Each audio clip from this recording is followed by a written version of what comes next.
Alhamdulillah, la haula wa la quwwata illa billah, amma ba'du. Bapak-bapak, ibu-ibu, saudara-saudara kaum muslimin rahimakumullah. Yang celakanya lagi, lahirlah budaya jilat menjilat, upeti dan lain sebagainya asal tujuan bisa tercapai. Sementara itu yang miskin ingin cepat menjadi kaya, sedang yang kaya ingin menjadi lebih kaya lagi. Kalau boleh tidak hanya sekedar dia saja yang kaya, anaknya harus kaya, cucunya tidak boleh miskin dan kere, bahkan cucu daripada cucunya pun harus jadi orang-orang kaya. Ini keinginan yang wajar. Setiap orang tua tentu tidak ingin meninggalkan anak cucunya dalam keadaan miskin dan terlunta-lunta. Yang tidak wajar kalau keinginan itu membuat orang lalu menghalalkan segala macam cara, menyalahgunakan fasilitas yang dimilikinya, apalagi kalau dia berada dalam satu posisi di mana seharusnya dia memberikan contoh dan keteladanan. Maka akibatnya timbullah krisis wibawa, yang dari krisis wibawa ini mengendorlah disiplin. Sesungguhnya orang lalai, orang tidak mau berdisiplin karena di mukanya, di matanya, dalam pandangannya tidak ada lagi orang yang dianggapnya berwibawa. Dan wibawa itu hilang oleh karena orang merasa tidak ada keteladanan yang patut dijadikan contoh dalam kehidupannya. Inilah sesuatu yang kurang dirasakan di zaman kita sekarang ini. Bukan kurangnya teori, bukan kurangnya segala macam kaedah dan dalil, tetapi yang kita rasakan sekarang ini kurangnya contoh dan keteladanan dari orang-orang yang seharusnya memberikan contoh dan keteladanan itu. Berangkat dari sejarah dan kehidupan Rasulullah sallallahu alaihi wasallam, keberhasilan yang beliau peroleh, salah satu dasar utamanya ialah satunya kata dan perbuatan. Tidak bermental ganda, tidak bermain minyak di atas air, tidak menggunting dalam lipatan. Lidahnya adalah hatinya, ucapannya adalah perbuatannya, dan apa yang beliau ajarkan kepada orang lain, beliaulah pelaksana pertamanya. Saudara-saudara kaum muslimin rahimakumullah. Sementara itu pada sisi lain, yang miskin ingin cepat menjadi kaya, maka ia terjebak dalam prinsip tujuan menghalalkan cara apapun saja dilaksanakan asal dia bisa segera menjadi kaya. Maka salah satu jalan yang banyak dilaksanakan orang untuk mencapai kekayaan tanpa harus peras keringat dan banting tulang seperti umumnya orang adalah melalui satu jenis permainan yang umumnya kita kenal dengan nama judi. Ada dua bentuk dan pola daripada judi. Walaupun seiring dengan kemajuan ilmu pengetahuan dan teknologi canggih, peradaban manusia semakin tinggi, maka jenis macam judi yang dimainkan oleh manusia ikut-ikut menjadi canggih. Tetapi pada umumnya ada dua jenis macam judi itu. Pertama, ada judi yang dilakukan secara langsung, dalam arti seorang petaruh berhadapan dengan bandar atau orang berhadapan dengan orang. Dari judi yang dilaksanakan secara langsung ini, efek negatif yang segera bisa kita lihat dengan nyata. Pertama, timbulnya rasa dendam dan permusuhan. Walaupun orang nampak duduk berhadap-hadapan, walaupun kelihatannya mereka tertawa satu sama lain, tapi yakinlah itu cuma sekedar kulit saja. Pikiran yang ada dalam benak tiap-tiap orang yang terlibat dalam perjudian tidak lain ialah bagaimana saya bisa mengalahkan lawan main saya. Akibatnya tentu bisa kita pastikan akan timbullah dendam dan permusuhan bagi yang kalah, akan timbullah rasa sombong dan menganggap remeh orang lain bagi yang menang. Yang kedua, lalainya orang kepada apa yang menjadi tanggung jawab dan kewajibannya. Orang bisa lupa kepada anak dan istri. Kalau kepada anak dan istri saja sudah bisa lupa, apalagi kepada yang lain, sebab anak dan istri memang merupakan bagian daripada kehidupan kita. Konon lagi saudara, konon lagi keluarga yang lain, anak istri saja bisa terlupakan oleh penyakit dan permainan yang bernama judi ini. Yang ketiga, hilangnya rasa sayang kepada harta. Harta yang didapatnya dengan peras keringat dan banting tulang. Mungkin pergi pagi dan pulang sore. Setibanya dia di meja judi, apalagi uang tadi sudah bertukar dengan dalam bentuk koin, maka rasa sayang kepada harta itu tidak akan pernah ada lagi. Tetapi saudara-saudara, bagaimanapun juga, judi dalam artian langsung semacam ini hanya melibatkan orang-orang tertentu. Artinya selektif. Ada judi yang lebih berbahaya daripada jenis ini, perjudian massal. Taruhlah roulette dan kasino itu judi. Tetapi judi jenis roulette dan kasino ini bahayanya hanya untuk orang-orang tertentu yang memang sudah mapan, kelompok elit. Masa iya bocah angon di kampung main roulette? Apa ia yang tinggal di pinggir kali kenal kasino? Ya entahlah kalau kasino Prambos ya. Dari judi massal semacam ini lahirlah penyakit yang dinamakan tulul amal. Tulul amal, orang yang terlalu panjang angan-angan. Bukan tidak boleh orang bercita-cita, sebab cita-cita itu perlu.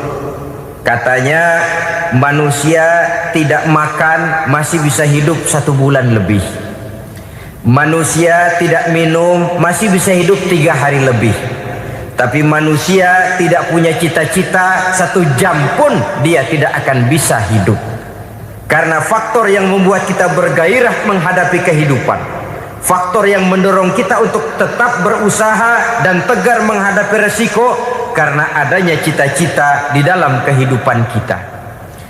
Tetapi cita-cita tanpa direalisir dengan usaha, cita-cita yang tidak berangkat dari kemampuan yang ada, pada akhirnya hanya akan merupakan cita-cita yang mengawang, tidak akan terwujud dalam kenyataan, dan akan membentuk manusia menjadi orang yang tulul amal, panjang angan-angan, terlalu muluk keinginan, tidak berangkat dari kemampuan dan kesanggupan yang ada pada dirinya sendiri. Maka penyakit inilah yang telah menghasilkan dan melahirkan penghayal-penghayal kelas berat, tukang-tukang ngelamun kelas tinggi yang hidup di angkasa luar. Dan sejarah belum pernah mencatat ada orang menjadi kaya karena judi, itu belum pernah. Saudara lihat saja orang kaya yang namanya Adnan Khashoggi, orang kaya yang namanya Henry Ford, orang kaya yang namanya Aristotle Onassis, orang kaya yang namanya David Rockefeller. Itu seluruhnya menjadi kaya bukan karena mereka terlibat dalam perjudian, tapi karena kerja keras, peras keringat, banting tulang. Dan itu dimulai sejak mereka masih remaja. Sehingga banyak orang besar yang mulai pekerjaannya dengan menjual koran. Artinya berangkat dari A. Banyak pengusaha mobil yang memulai pekerjaannya dari tukang cuci mobil, tapi lalu bertahap dan tegar menghadapi kenyataan, sehingga proses demi proses dia hadapi dengan tegar, dengan tabah, dengan sabar, dengan ulet, sampai kepada membuahkan hasil.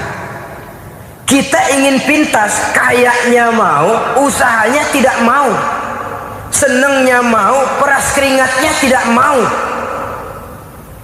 Ini tentunya akan melahirkan kontradiksi di dalam kehidupan. Maka dari jenis perjudian massal semacam ini lahirlah penyakit tulul amal, panjang angan-angan, terlalu muluk cita-cita. Bayangkan saja kalau ini terjadi secara massal, menimpa nasib rakyat kita di pedesaan yang jauh dari keramaian, Tiap hari mereka dinina-bobokkan oleh gambaran tentang akan diperolehnya uang dalam jumlah yang banyak dengan angka nol yang berentet. Tiap hari mereka melihat angka-angka itu. Mereka lambat laun akan terseret dalam arus tulul amal ini. Panjang angan-angan, muluk cita-cita hanya dengan mengandalkan meja perjudian. Akibatnya timbul penyakit yang kedua, yang ketiga, yaitu malas berusaha. Orang kalau sudah terlalu asik berkhayal, menghitung bintang di langit, malas berusaha. Kalau ada temannya kerja jadi buruh kasar, bawa hasil yang merupakan jeripaya dan peras keringat dia, 1 minggu bergaji 10-15 ribu, diketawain. Apaan gaji lu 10 ribu 15 ribu, entar gua nih kalau ketembus 100 juta entar. Yang 10 ribu dan 15 ribu keringat orang itu dihina, itu dicela, tetapi dia selalu menghitung entar nih gua, entarnya wallahu a'lam. Saudara hadirin yang saya muliakan, timbullah sikap malas. Padahal di tengah negara sedang membangun di berbagai bidang kehidupan. Maka sifat malas ini merupakan musuh kita. Baik mengejar kemiskinan, baik mengejar kebodohan dan keterbelakangan kita di sektor-sektor lainnya. Alangkah akan terganggunya roda pembangunan di negara kita ini jikalau sebagian besar rakyat dihinggapi oleh penyakit malas, yang malas ini dilatar belakangi oleh penyakit tulul amal, terlalu muluk angan-angan, yang angan-angan ini dinina-bobokkan oleh keinginan untuk mendapatkan untung yang besar tanpa peras keringat dan banting tulang. Sasaran yang lebih jauh, dan ini yang paling kita khawatirkan, hancurnya kubu-kubu pertahanan moral daripada bangsa kita. Kita sependapat bahwa lebih penting daripada membangun jembatan adalah membangun manusia yang membangun jembatan. Bahwa lebih penting daripada mengaspal jalan raya adalah membangun mental manusia yang melaksanakan pengaspalan itu. Dengan kata lain, membangun dan mempersiapkan manusia pembangunan. Tanpa itu, maka saya merasa khawatir kalau nanti kita tidak akan sampai kepada target yang kita harapkan oleh karena kandas di tengah jalan. Saudara-saudara kaum muslimin rahimakumullah, Islam sebagai agama yang mengajarkan manusia untuk berusaha dan mengeluarkan segala kemampuan untuk melaksanakan segala usahanya itu, sangat membenci sifat malas, sangat membenci sifat tulul amal atau panjang angan-angan.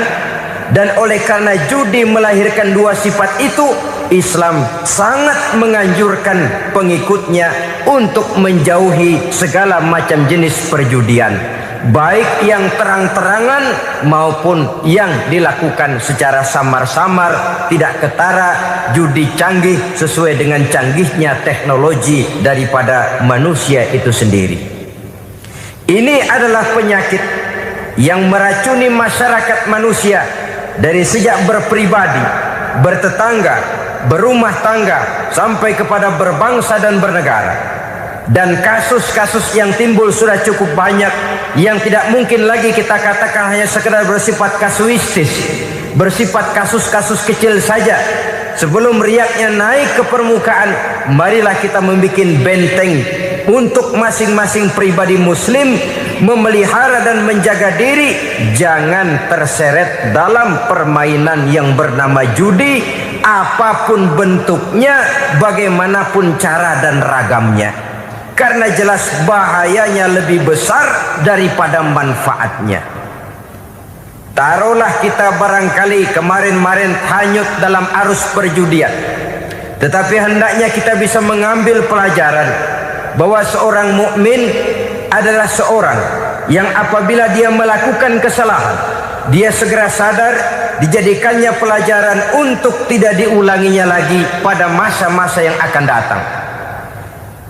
Dengan sikap semacam itu, kita tidak lagi akan mengulangi kesalahan-kesalahan lama, dan grafik kehidupan kita dari hari ke hari akan makin menunjukkan hal-hal yang baik dan positif adanya. Saudara-saudara kaum muslimin rahimakumullah, kalau ABRI masuk desa, rakyat beruntung. Kalau jaksa masuk desa, rakyat bahagia. Kalau koran masuk desa, rakyat ikut jadi cerdas. Tapi kalau judi masuk desa, rakyat kiamat. Pembangunan akan terbengkalai, roda perekonomian akan lesu, karena mestinya orang membelanjakan uang untuk sesuatu yang dia perlukan, akhirnya dia belanjakan untuk sesuatu yang dia tidak perlukan, karena gambaran khayalan akan mendapat keuntungan yang jauh lebih besar lagi. Padahal istilah orang-orang tua kita dulu, lebih baik makan singkong betulan daripada makan roti ngimpi.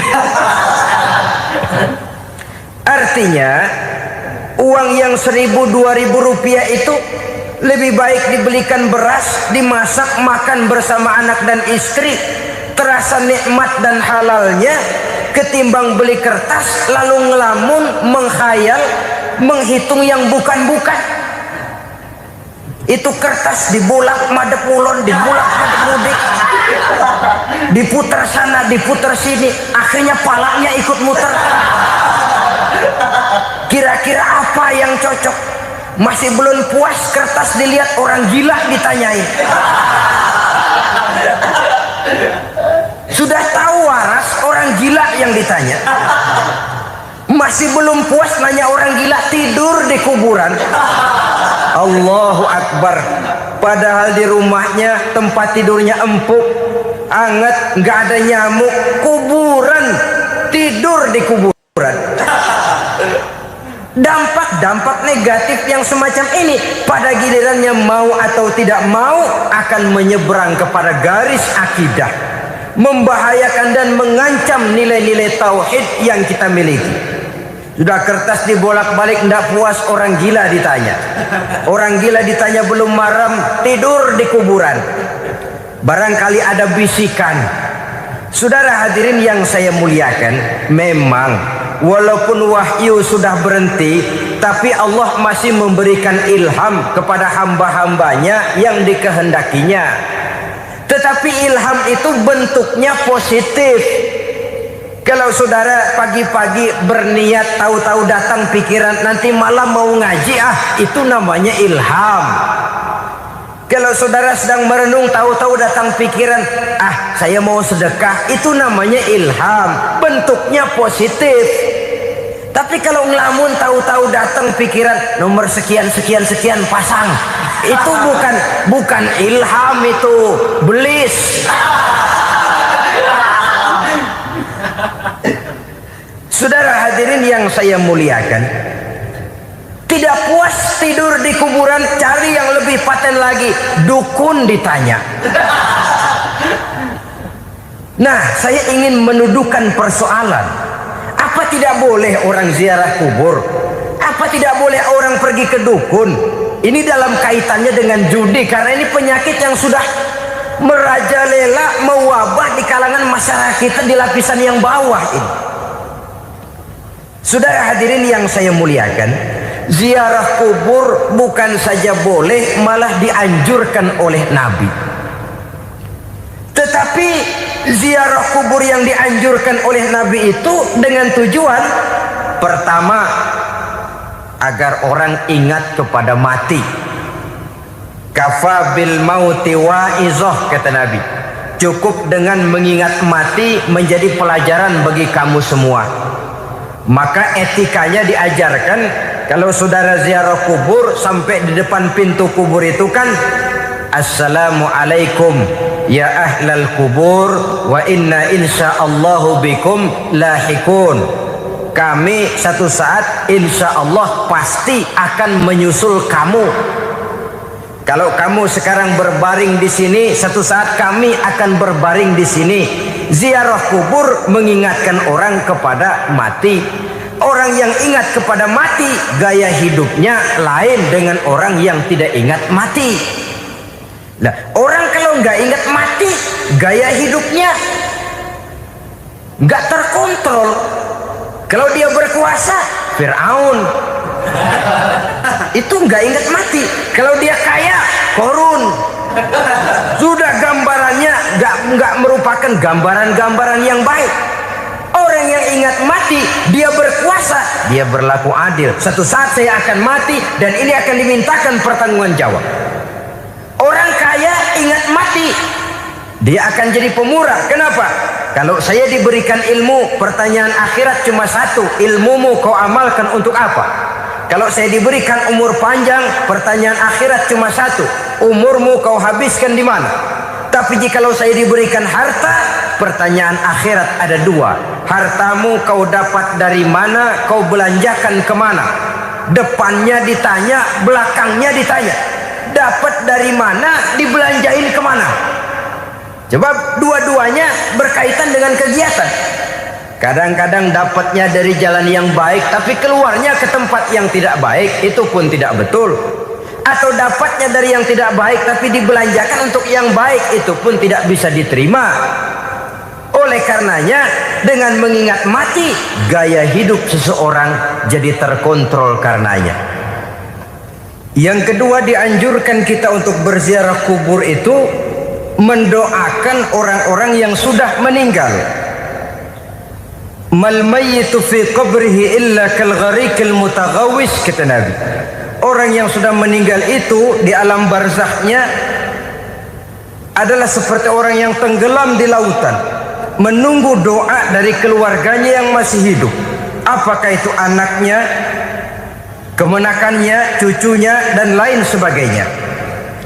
Adapun yang kalau kita ziarahi itu kuburnya orang-orang yang kita tahu merupakan orang soleh, orang yang berjiwa bersih, yang kita kenal ketakwaannya kepada Allah Subhanahu wa ta'ala, tidak ada salahnya kita bertabarruk, asal jangan dengan satu keyakinan bahwa dia secara mandiri bisa mendoakan kita. Dia hanya bisa melakukan itu hanya dengan izin Allah. Nah, umumnya orang kalau sudah ziarah ke kubur-kubur keramat itu, Allahnya kelupaan. Itu yang dikhawatirkan merusak dan mengganggu akidah. Sehingga di awal-awal perkembangan Islam, Nabi pernah melarang orang ziarah kubur itu. Ini bisa kita simak dari hadis, kuntu nahaitukum an ziyaratil qabri fazuruha. Dahulu aku pernah melarang kamu untuk ziarah kubur. Adapun sekarang kalau mau ziarah, ziarahlah kamu. Kata-kata dulu aku pernah melarang kamu itu menggambarkan bahwa pada permulaan perkembangan Islam, nilai keimanan para sahabat masih rapuh, masih lemah, masih memerlukan pembinaan. Sehingga kalau mereka sering ke kubur, dikhawatirkan mereka minta kepada kubur. Nah, tetapi tatkala nilai keimanannya sudah mapan, sudah kuat, kata Rasul, fazuruha. Adapun sekarang kalau mau pergi berziarah, ziarahlah kamu.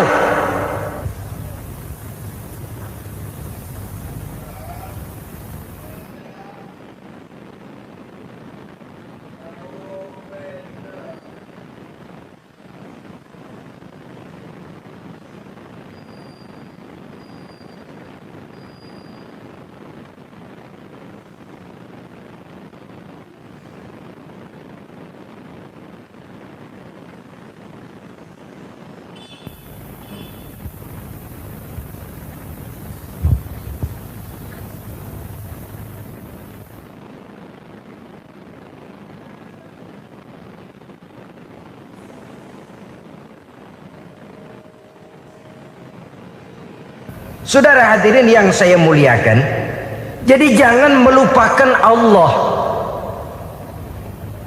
Saya bisa saja berkata, kalau saya misalnya pakai cincin, lalu saya bilang, saya sejak pakai cincin ini, jangan anak gadis, nenek-nenek ngelihat saya lemes.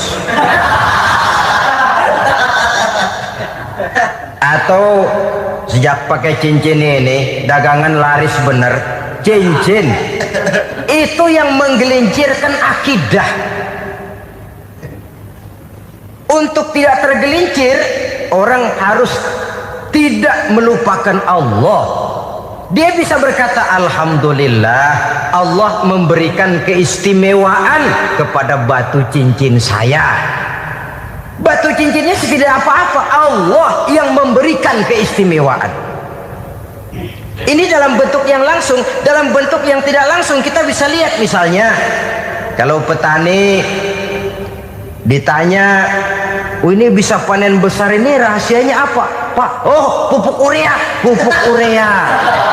Nah, Allah nomor 16. Seorang petani yang baik keimanannya, dia akan berkata, kami bisa panen besar karena izin Allah. Lah kalau pupuknya mah pakai pupuk urea, izin Allahnya dulu, baru kemudian pupuknya nyusul. Jadi sebenarnya bukan cuma pergi ke dukun yang bisa merusak keimanan, pergi ke dokter juga bisa loh merusak keimanan. Kalau berkeyakinan bahwa dokter itulah yang memberikan sembuh, kenapa akidah saudara tidak tergelincir karenanya? Dokter hanya memberikan obat dan resep, sembuh itu datangnya dari Allah. Ini yang diungkapkan lewat lisan Nabi Ibrahim alaihissalam, wa iza maridtu fahuwa yashfini. Apabila aku sakit, dialah Allah yang memberikan sembuh. Memberikan sembuh. Jangan juga menyalahartikan ayat ini. Ada ayat begini sakit terus nekat. Udah nggak usah berobat dah, emang penyakit dari Tuhan, ntar waktunya baik ya baik dah. Udah ampek terus dah. Orang yang berobat saja belum tentu sembuh, apalagi yang tidak berobat. Sama juga orang nggak sembahyang kita ajakin ngotot, lu juga yang sembahyang belum tentu masuk surga katanya. Lah yang sembahyang belum tentu masuk surga, bagaimana cengoran lu yang nggak sembahyang?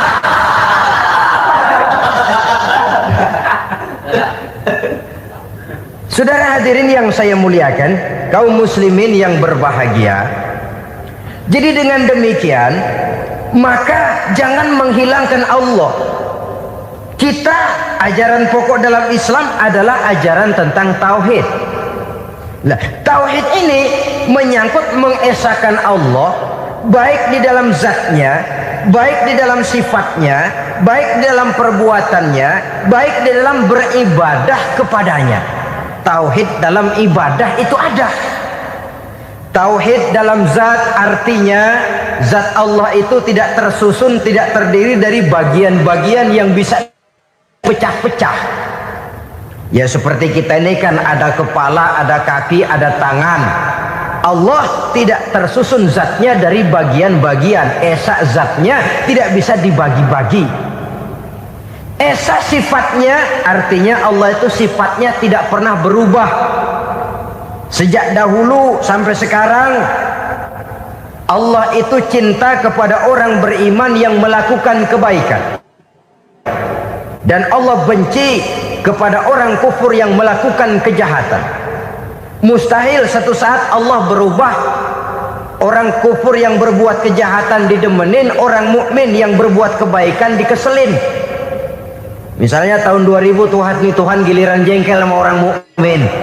Itu mustahil. Dia esa di dalam sifatnya. Lain dengan sifat kita manusia. Sifat kita ini kan relatif. Ada saatnya kita senang, lain saat yang kita senang betul kita caci maki. Hari ini kita caci maki, besok kita puji. Lihat teman kaya, habis kita omongin, boleh jadi dia kaya. Kenapa? Dukunnya 36. Begitu kita habis caci maki begitu, dia datang ngasih duit sama kita, cacian itu bisa berubah menjadi pujian. Lu ya emang bukan main dah. Sifat kita itu relatif, bisa terpengaruh oleh situasi dan kondisi. Saudara hadirin yang saya hormati, kaum muslimin yang berbahagia, Allah juga esa di dalam perbuatannya. Artinya di dalam menciptakan apapun yang akan diciptakan oleh Allah, di dalam melakukan apapun yang akan dilakukan oleh Allah, tidak terikat kepada faktor lain, tidak memerlukan bantuan lain. Dia adalah mutlak.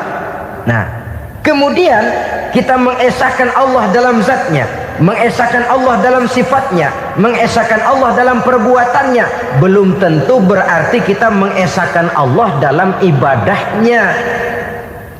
Sebab banyak orang yang yakin betul Allah itu esa, teguh dengan pendiriannya.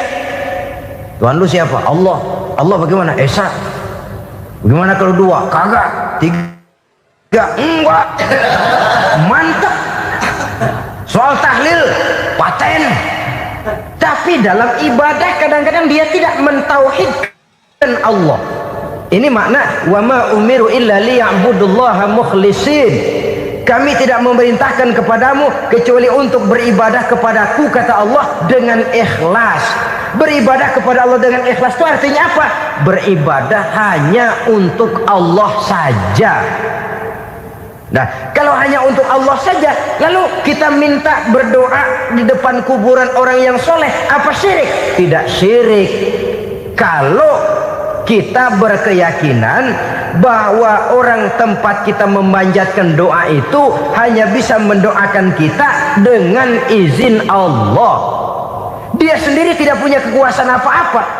Tanpa izin Allah dia tidak bisa berbuat apa-apa. Itu tidak menyebabkan orang menjadi syirik. Sama saja dengan kalau saya berkata tadi, alhamdulillah Allah telah memberikan keistimewaan kepada batu cincin saya. Apa salahnya Allah memberikan keistimewaan kepada benda-benda mati? Allah memberikan keistimewaan kepada Hajar Aswad, benda mati. Allah memberikan keistimewaan kepada Masjidil Haram, benda mati. Allah memberikan keistimewaan kepada Ka'bah, benda mati. Orang tawaf keliling Ka'bah, sembahyang di Masjidil Haram, sujud menghadap kepada Ka'bah, apakah jadi syirik? Tidak, kita yang menyembah Ka'bahnya, kita menyembah yang punya Ka'bah itu. Nah, di sini kita lihat bahwa fungsi Ka'bah hanya merupakan wasilah.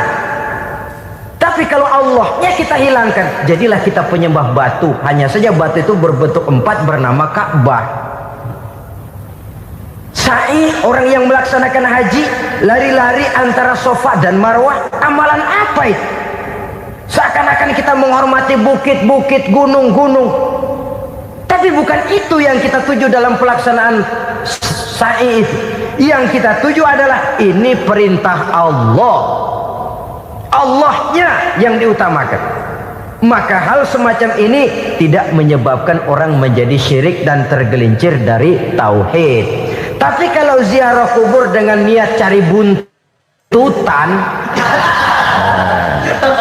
nomor yang cocok, ini niatnya saja sudah salah. Nah, kalau berangkat dengan niat yang salah, sampai di sana saya yakin, seyakin-yakinnya amalannya pasti salah. Lah, kubur yang diziarahin bukan kubur orang soleh. Ya mana ada orang soleh ngasih kode buntut. Ada juga orang salah. Orang soleh itu kadang-kadang dia nggak tahu kuburan siapa, nongkrong aja di situ. Memang sulit, saudara-saudara. Mental ya, namanya mental. Kalau memang mental sudah mental judi, apa saja bisa dijudiin. Jadi orang nggak perlu sebenarnya pemerintah terlalu gini, nggak usah. Kembali saja kepada mental. Kalau mental memang sudah mental judi, apaan aja bisa dijudiin. Pulang tengah malam nabrak babi, babi yang keluar nih.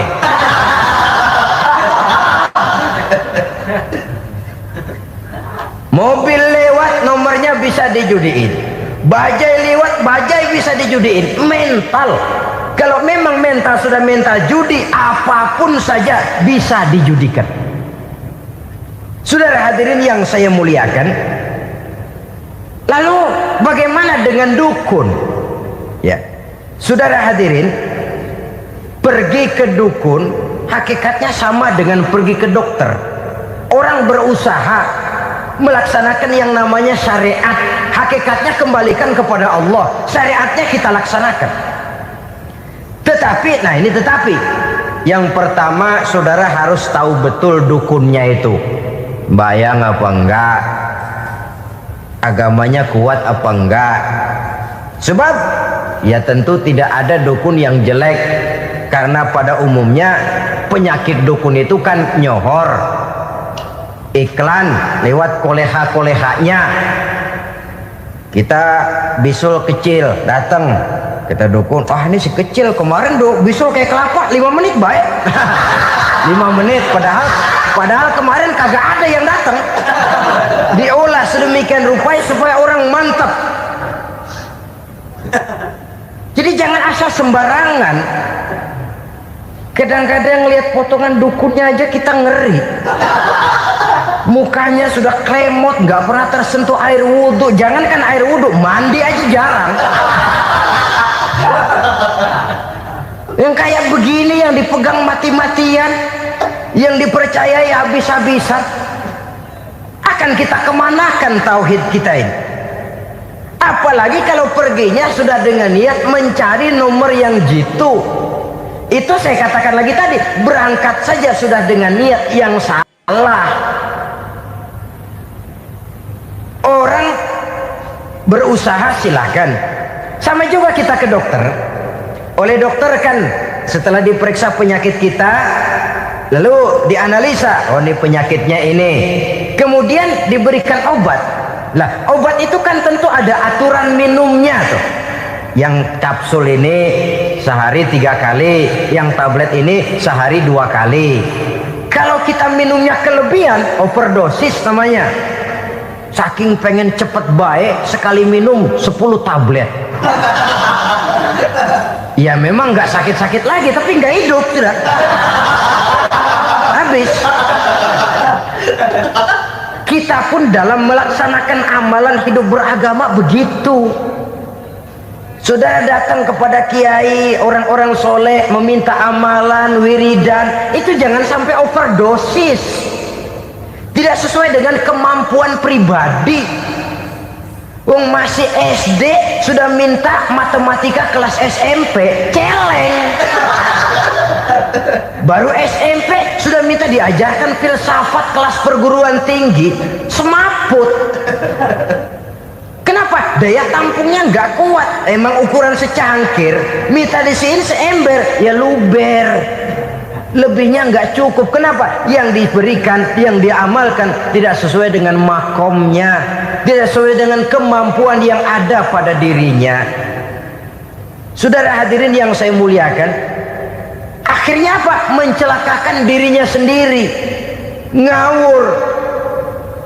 Baru sembahyang seminggu udah ngaku ketemu malaikat. Oh, sembahyang ditemenin malaikat lah, sembahyang baru seminggu mulai. Tuh malaikat iseng amat. Ya walaupun kalau Allah izinkan tidak mustahil, tapi kan tidak logik. Orang yang melaksanakan ibadah puluhan tahun memerlukan riyadhah dan latihan, khusyuk dan tawadhu, penuh tazallul, merendahkan diri di hadapan Allah, belum tentu mendapat karunia yang semacam itu. Saudara hadirin yang saya muliakan, jadi dengan kata lain, yang pertama lihatlah dulu kualitas dukun yang akan saudara datangi itu. Ini kualitas black apa kualitas white, aspal apa cat putih, sehingga jangan sampai kita salah pilih. Sebab biasanya orang kalau sudah hanyut di kali, rumput pun dia pegangin. Dia tahu kalau rumput tidak akan bisa menahan bobot badannya, tapi karena posisinya posisi terjepit, rumput pun dia pegang. Ini satu gambaran psikologis betapa orang dalam keadaan panik, kepepet, kejepit, yang tidak mestinya dipegang pun akan dipegangnya juga. Walaupun dia tahu itu tidak akan bisa menahan bobot badannya, namun dipegangnya juga. Oleh karenanya, yang pertama lihat dulu kualitas dukunnya. Yang kedua, saudara-saudara, jangan berkeyakinan bahwa dukun itulah yang memberikan permintaan saudara. Si dukun hanya bisa dengan izin Allah. Nah ini kuncinya. Kalau izin Allahnya dihilangkan, dan ini yang jarang. Biasanya kalau kita diajak ke dukun, di sono aja no paten banget, abah ano abah ini, abah anu, abah-abah. Lah, lalu pikiran kita kan terfokus. Dikala itulah kita mulai menyampingkan Allah. Di situ yang dikhawatirkan nilai tauhid kita jadi tergoyah karenanya. Bahwa orang yang kita datangi, yang kita kenal kesolehan dan ketakwaannya, hanya bisa memberikan pertolongan dengan izin Allah. Dengan izin Allah dia doakan kita dan doanya kabul. Dengan izin Allah dia penuhi hajat kita dan hajat kita jadi terlaksana, jadi kenyataan dengan izin Allah. Sebab Allah itu memberikan keistimewaan. Ada waktu istimewa, ada tempat istimewa, ada jam istimewa. Kenapa sih sedekah hari Jumat dengan sedekah hari Kamis pahalanya kok lebih besar hari Jumat? Karena itu waktu istimewa. Kenapa untuk sembahyang sunnah dianjurkan sepertiga malam yang terakhir? Karena itu waktu istimewa. Kenapa doa di Multazam, di dekat Hajar Aswad, di Hijr Ismail, di Raudhah dikabulkan Allah? Karena itu tempat istimewa. Memang kadang-kadang ada orang berkata, kalau mau berdoa kenapa mesti di kuburan wali? Di rumah juga berdoa, Tuhan dengar. Betul, Tuhan dengar, bahkan tidak berdoa pun Allah tahu isi hati kita. Tapi soal dikabulkan atau tidak itu hak Allah. Dan Allah memberikan fasilitas kepada tempat-tempat tertentu dan istimewa. Dan itu diajarkan oleh Nabi. Di Raudhah perbanyak doa. Kenapa? Itu tempat yang mustajabah. Artinya Allah memberikan keistimewaan kepada tempat-tempat tertentu. Dalam konteksnya dengan ini, makom para aulia, para wali, para ulama soleh, tidak ada salahnya kita berdoa di sana, bertawassul, bukan meminta kepada si kiai, bukan meminta kepada si ulama, bukan meminta kepada si wali, meminta kepada Allah melalui tempat yang orangnya kita yakin dekat dengan Allah. Walaupun Allah tidak memerlukan perantara, itu jelas. Allah tidak memerlukan calo, memang. Tapi Allah menyediakan waktu dan tempat-tempat istimewa. Itu harus kita manfaatkan untuk mendekatkan diri dan berdoa kepadanya. Saudara-saudara kaum muslimin rahimakumullah, saya kembali dalam konteksnya dengan dukun yang akhir-akhir ini jadi populer karena merajalelanya judi sampai kepada desa-desa, pedesaan-pedesaan terpencil, yang akibatnya menjauhkan orang dari nilai tauhid. Padahal benar kalau orang berkata kadzabal munajjimun walau sodaku, tukang-tukang ramal itu bohong walaupun benar. Kalaupun betul, kebetulan. Itu maksudnya bohong walaupun betul, betulnya betul kebetulan. Maka para remaja itu biasanya gemar kepada membaca bintang Anda minggu ini, kan begitu toh? Nah, apa Aries, apa Virgo, apa Leo dan sebagainya, dan itu memang menarik untuk dibaca. Rezeki sebelah kulon, asmara anget. Saudara hadirin, hal yang semacam ini boleh saja untuk dibaca, tapi tidak untuk diyakini kebenarannya. Boleh saja untuk dibaca, tapi tidak untuk diyakini kebenarannya. Karena meyakini kebenarannya sama saja dengan mendahului Allah. Dan itu bisa menggelincirkan nilai-nilai tauhid kita. Tauhid dalam ibadah, saya katakan tadi, menyembah hanya kepada Allah, bermohon hanya kepada Allah dengan menggunakan fasilitas-fasilitas yang disediakan oleh Allah, baik berupa waktu maupun tempat-tempat tertentu dan orang-orang. Ya, kalau waktu dan tempat saja ada yang diberikan keistimewaan oleh Allah, padahal tempat itu benda mati, apalagi manusia yang merupakan makhluk hidup. Saudara hadirin yang saya muliakan, saudara-saudara kaum muslimin yang berbahagia, sehingga dengan demikian kita tetap menjaga nilai-nilai akidah. Dan dengan ini syariat kita laksanakan tanpa membuang hakikat. Sebab hakikat tanpa syariat itu kosong. Syariat tanpa hakikat juga tidak ada tujuan. Yang penting hati bersih, nggak sembahyang nggak apa-apa. Mana bisa begitu, Mas? Kalau memang hati bersih nggak usah sembahyang nggak apa-apa. Nabi Muhammad dulu berhenti dong sembahyang. Sebab beliau orang yang hatinya paling bersih. Nah, orang yang hatinya paling bersih saja sembahyang yang nggak berhenti, masa kita lalu mau berhenti? Yang penting kan kita bisa dekat dengan Allah melalui perasaan, banyak-banyak ingat. Apa itu sembahyang? Macam-macam. Itu hakikat saja tanpa syariat ya tidak bisa. Syariat saja tanpa hakikat juga gerak lahir yang tanpa roh namanya. Kita melakukan sholat tapi kita tidak tahu untuk apa kita sholat dan kenapa kita sholat dan siapa yang kita sembah di dalam kita sholat. Sehingga dengan demikian keduanya tidak bisa terpisahkan satu sama lain. Seperti halnya kulit dan isi. Barangkali pernah saya ingatkan, kulit penting, isi pun juga penting. Hakikat penting, syariat juga penting. Dan kita jangan salah mengartikan, terjebak dalam ucapan-ucapan yang masih memerlukan penafsiran, sehingga lalu kita cenderung mendiskreditkan dan menjelekkan para wali. Misalnya ada ucapannya Syekh Abdul Qadir Jailani yang berkata begini, barang siapa yang masuk ke rumahku lalu ia memakan makananku, maka ia akan masuk surga. Ini kalau ucapan ini dipahami secara apa adanya, ya jelas orang bisa tergelincir. Tapi kalau ditafsirkan secara betul, siapa yang masuk ke dalam rumahku? Di mana rumah Syekh Abdul Qadir? Di mana umumnya rumah para wali? Di masjid.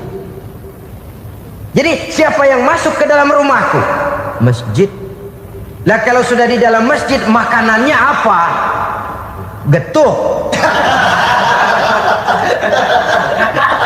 Tentu saja tidak. Kalau sudah di masjid itu ya makanannya ya wirid, zikir, tahajud, baca Quran, paling kurang i'tikaf. Jadi siapa yang masuk ke masjid lalu dia sujud, wirid, zikir, ya jelas saja surga. Jangan membaca ucapan ini lantas rame-rame nyari bekas rumah Syekh Abdul Qadir. Rame-rame masuk ya rumah kecil. Saudara hadirin, kita terlalu terpaku kepada materi ucapan dan melupakan filsafat daripada ucapan itu sendiri. Dalam kondisi yang sedemikian, sangat boleh jadi orang lalu tergelincir karenanya. Oleh karena itulah saudara-saudara, saya kembali kepada satu prinsip, bahwa sebenarnya dengan tidak perlu menyalahkan pihak-pihak lain, mari kita kembali kepada sikap mental kita sebagai muslim. Kalau mental memang sudah mental penjudi, apapun bisa dijudikan. Tapi kalau mental itu tidak ada, walaupun di kiri kanan dan depan belakang banyak dibuka tempat-tempat perjudian, saya yakin kita akan mampu menahan dan menjaga diri. Sikap mental inilah yang memerlukan pembinaan dari kita semua. Sehingga dengan demikian kita akan menjadi pribadi-pribadi yang bisa bertahan dari segala gempuran-gempuran yang datang dari luar karena adanya prinsip ketahanan mental itu tadi. Sekali lagi saya ingatkan bahwa judi selamanya tidak akan pernah mendatangkan kebahagiaan. Judi tidak akan membuat orang menjadi kaya. Judi tidak akan membuat orang makin akrab berteman dan bersaudara. Yang jelas judi melahirkan permusuhan dan dendam, membangkitkan rasa malas, memulukan angan-angan tanpa mau peras keringat dan banting tulang, melalaikan orang dari tanggung jawab dan kewajibannya, membuat ia lupa kepada anak, istri dan seluruh keluarganya, dan pada akhirnya dia akan terjebak dalam satu permainan yang makin menjauhkan dia dari proses kesadarannya sebagai manusia.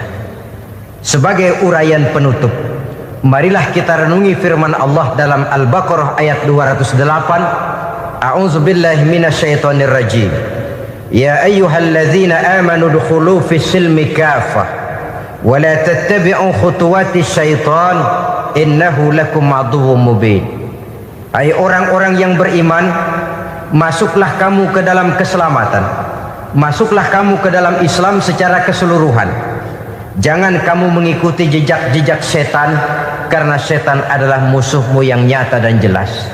Judi termasuk jejak-jejak yang ditinggalkan oleh setan untuk diikuti oleh kita, agar kita mendapatkan kesengsaraan baik di dunia, lebih-lebih di akhirat nanti.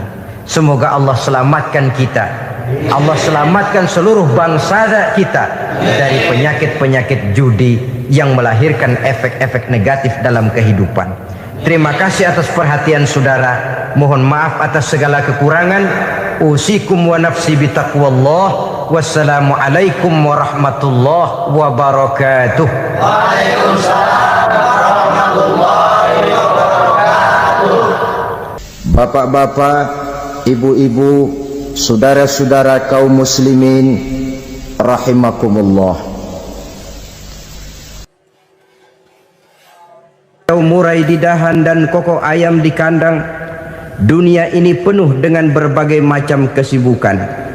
Sejak dari petani yang turun ke ladang, pedagang yang berangkat ke pasar, pelajar yang menuju sekolah, sampai kepada pegawai yang berangkat ke kantor, seluruhnya tidak lain untuk mencari sesuatu yang bernama bahagia. Setiap orang menginginkan kebahagiaan, dan tidak seorang pun menginginkan kesengsaraan dalam kehidupan ini. Namun nyatanya tidak setiap orang yang ingin bahagia mengetahui jalan yang harus ditempuhnya untuk sampai kepada kebahagiaan itu.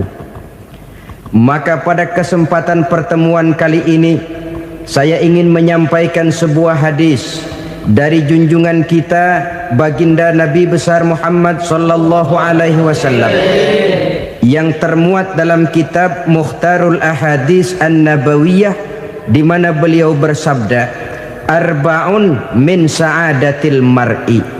Ada 4 perkara yang merupakan tanda dari orang bahagia. Saya mau tanya, di antara saudara-saudara yang hadir di sini, apa ada yang kepengen jadi orang sengsara? Ya. Seluruhnya tentu ingin mendapatkan kebahagiaan. Maka menurut resep dari Nabi kita, tanda orang bahagia itu 4. Jadi kalau saudara ingin bahagia, harus mempunyai 4 perkara ini. Yang pertama, orang bahagia itu kata Nabi, darun wasi'un. Punya rumah biar bagus asal gede. Enak ngaturnya, daripada sudah punya rumah kecil, adanya di pinggir kali, gubuk, kalau hujan bocor, miring lagi, kiamat. Loh, kalau gitu Islam materialis dong. Hadis ini boleh diartikan dengan makna hakiki, arti yang sebenarnya. Boleh diartikan dengan makna majazi, arti kiasan. Kalau dia diartikan dengan arti kias, maka yang dimaksud darun wasi'un ay qalbun wasi'un. Rumah yang luas tidak lain daripada hati yang lapang. Karena di situ kunci kebahagiaan yang sebenarnya. Walaupun kita cuma tinggal di petak berukuran 2 kali 3 meter, kalau hati kita luas-luas rasanya rumah itu. Tapi biar rumah kita halamannya saja puluhan ribu hektar, ada kolam renangnya, kamar tidurnya tidak lagi terhitung. Kalau hati yang menempati rumah itu sempit, maka akan terasa sempit jugalah rumah itu. Tempat bergantungnya tidak lain adalah hati. Marilah kita mencoba melihat berbagai pandangan orang tentang bahagia ini. Ada orang menyangka bahwa bahagia itu kalau dia mendapatkan harta yang sebanyak-banyaknya. Siapa yang banyak harta, dialah raja. Apa yang dia mau, seluruhnya bisa dibeli. Keamanannya, dia bisa menyewa petugas. Seluruh fasilitas untuk menyenangkan kehidupannya bisa dibeli.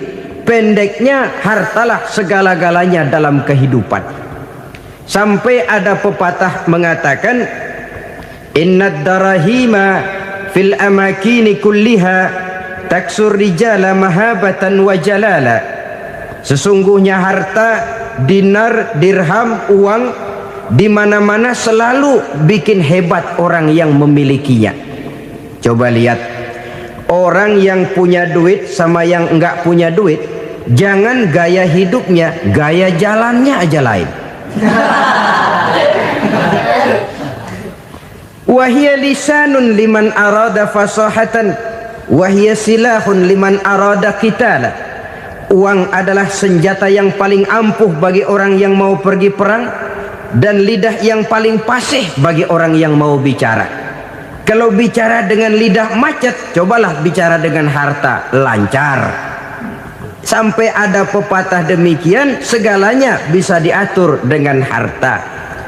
Maka di kalangan orang yang berpandangan semacam itu, seluruh kegiatan hidupnya hanya terfokus kepada bagaimana mengumpulkan harta yang sebanyak-banyaknya. Tidak peduli halal haram, tidak kenal sore pagi siang dan malam, tidak sempat sujud, jauh dari agama, jauh dari kehidupan yang bersifat ruhaniyah, jauh dari Allah dan sebagainya. Sampai dalam Al-Quran dikelompokkan dalam kelompok yang dinamakan lumazah. Allazi jama'a malahu wa addadah yahsabu anna malahu akhladah. Mereka mengumpul-ngumpulkan harta sebanyak-banyaknya dan menyangka bahwa harta yang banyak itu dapat mengekalkan hidupnya, mengekalkan kekayaannya, mengekalkan kebahagiaannya. Saudara hadirin yang berbahagia, kalau pandangan hidup ini benar, artinya kalau harta memang merupakan satu-satunya hal yang dapat membuat orang bahagia, tentu di rumah mewah tidak akan pernah ada tangis derita. Tentu di satu tempat di mana fasilitas hidup serba menunjang tidak ada yang namanya penderitaan. Tapi suka dan duka, sedih dan gembira, senyum dan tawa adalah milik setiap orang, baik dia punya harta maupun dia tidak punya harta. Nyatalah bahwa harta semata-mata bukan merupakan jaminan bahwa orang akan bahagia, walaupun tanpa harta orang sulit untuk bahagia. Saya mau cerita, ada orang super kaya,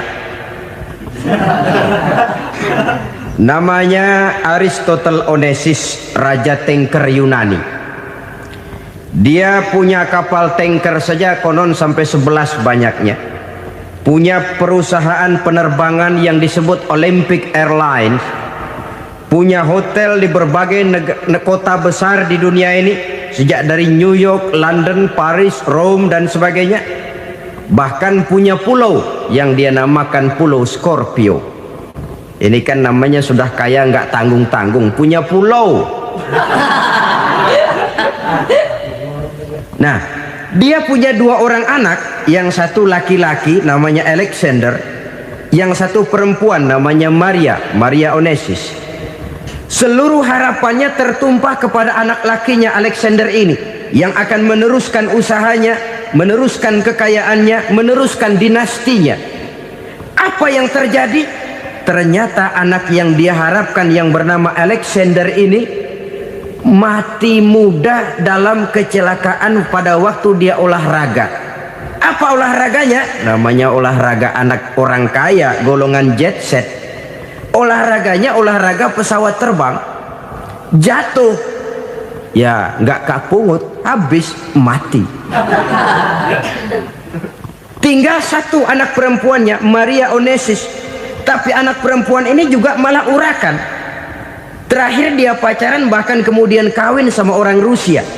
Rupanya Aristotle Onesius ini broken.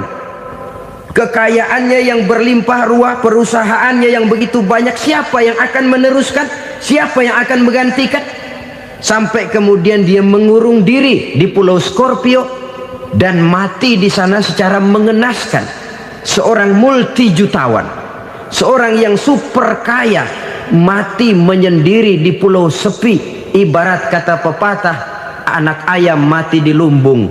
Bukan kekurangan makanan, keurugan makanan.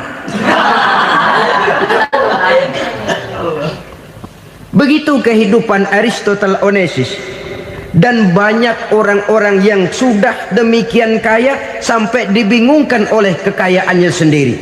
Telusurilah kehidupan David Rockefeller misalnya, Henry Ford misalnya, Adnan Khashoggi misalnya, multi jutawan yang kadang-kadang dibuat keder oleh kekayaannya sendiri.